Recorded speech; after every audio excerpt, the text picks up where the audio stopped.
माझ्या कर्तव्यापासून पराभक्त करणारा कोण आहे? मी माझं नाव बाळ. एक लहान बालक आहे आणि माझ्या कर्तव्यापासून मला परावृत्त करतोय. नको रे, हे मी जे करतोय ते योग्य करतोय. हे अभिमान आहे. आत्मघात करण्यासाठी तू तत्पर झालाय, पण आत्मघात म्हणजे महत्त्वमय आणि त्या गौरवाच्या खाणी तुला का झोपून देतोय? असं करू नकोस म्हटलं. कोण अमृत तुल्य बोल तुझ्या मुखात काय करताय? पण मी आत्मघात का करतोय?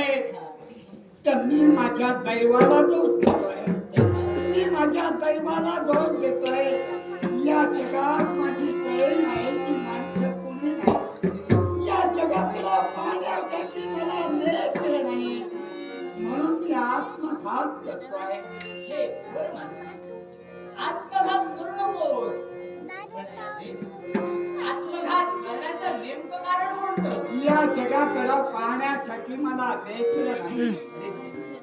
पण हे बरं मानलं. तुला या जग पाहण्यासाठी नेत्र नाहीये, मग या अवेळी जीवानं काय करावं? हे होय.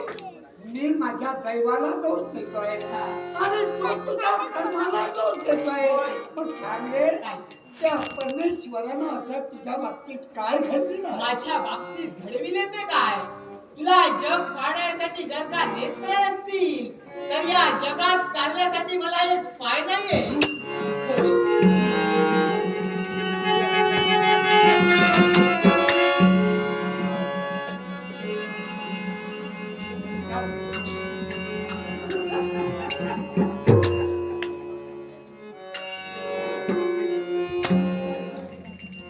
या जगाकडे पाहण्यासाठी मला नेत्र नाही, म्हणून माझ्या दैवाला दोष आहे.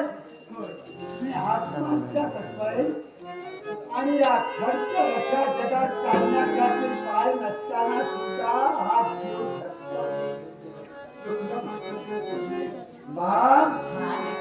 योग्य वेळी मला शुद्धीवर आणलं. जा, याच्या पुढे मी आत्महत्या करणार नाही. जा.